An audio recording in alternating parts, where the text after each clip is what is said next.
Des dissensions, des rachats, des innovations et une introduction en bourse. Bienvenue en Planète Bourse.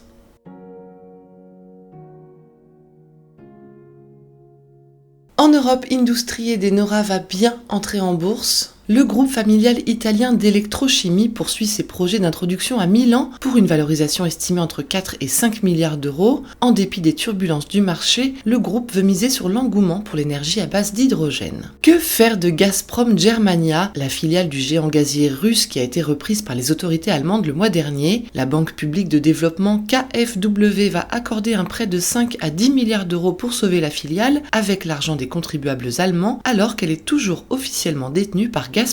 BMW va tester Gemini, une batterie longue durée développée par la start-up Our Next Energy dans son nouveau SUV électrique neuf. Elle devrait permettre 965 km d'autonomie tout en réduisant l'utilisation de matériaux clés tels que le cobalt, le nickel, le graphite et le lithium. Google, Facebook, Twitter et consorts contraints de prendre des mesures pour lutter contre les deepfakes et les faux comptes sur leur plateforme s'ils veulent éviter de lourdes amendes de l'Union européenne dans le cadre du nouveau dispositif de régulation de la désinformation adopté par le continent. Les divisions internes chez Atos auront eu raison du PDG. Rodolphe Belmer, qui a pris ses fonctions en janvier, va quitter le groupe informatique français en difficulté fin septembre, car il n'est pas parvenu à imposer sa stratégie au conseil d'administration. Pour rappel, la société envisage de se scinder en 2 entités, et c'est l'avenir de l'unité cybersécurité qui cristallise les points de discorde. Le vaccin Covid de nouvelle génération développé par Sanofi et GlaxoSmithKline pourrait être utilisé comme vaccin de rappel selon les résultats publié par les pharma, il offre une forte réponse immunitaire contre les variantes du virus.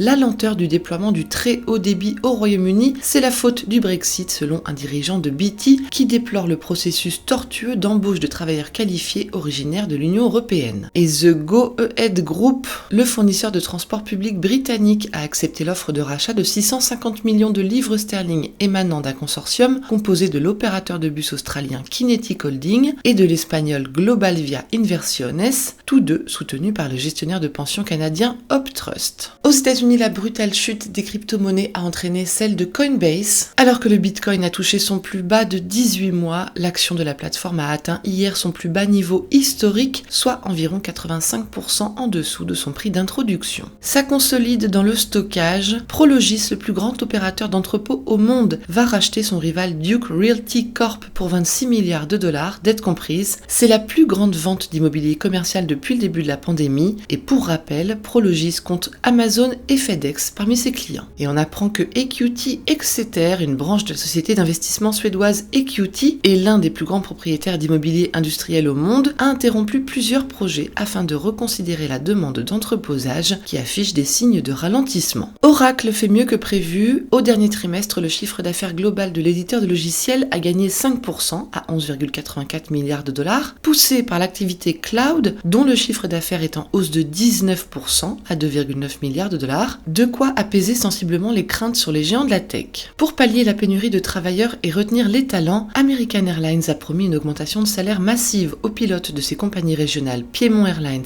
et Envoy Air, jusqu'à 60% de hausse, et ce, au moins jusqu'en 2024. Disney a remporté les droits de diffusion télévisée des matchs de cricket de l'Indian Premier League pour les 5 prochaines années, pour environ 3 milliards de dollars, mais l'américain a perdu sur le streaming. C'est Viacom18, une co-entreprise entre Reliance Industries et Paramount Global qui a obtenu les droits de diffusion en streaming en Inde pour 2,6 milliards de dollars. Alors que le rachat de Twitter par Elon Musk n'est toujours pas scellé, ce dernier annonce qu'il participera à une réunion avec l'ensemble du personnel du réseau ce jeudi et répondra aux questions des salariés. Et enfin, Applied Materials annonce reporter la publication de son chiffre d'affaires en raison de la pénurie de pièces détachées. Le fabricant d'équipements pour puces électroniques comptabilisera les revenus manqués au cours du trimestre plus tard dans l'année. Une fois qu'il aura complété ses commandes, il estime à 150 millions de dollars le manque à gagner sur le dernier trimestre. Voilà ce qu'il fallait lire aujourd'hui sur les unes du Monde. Très belle journée à tous, à demain.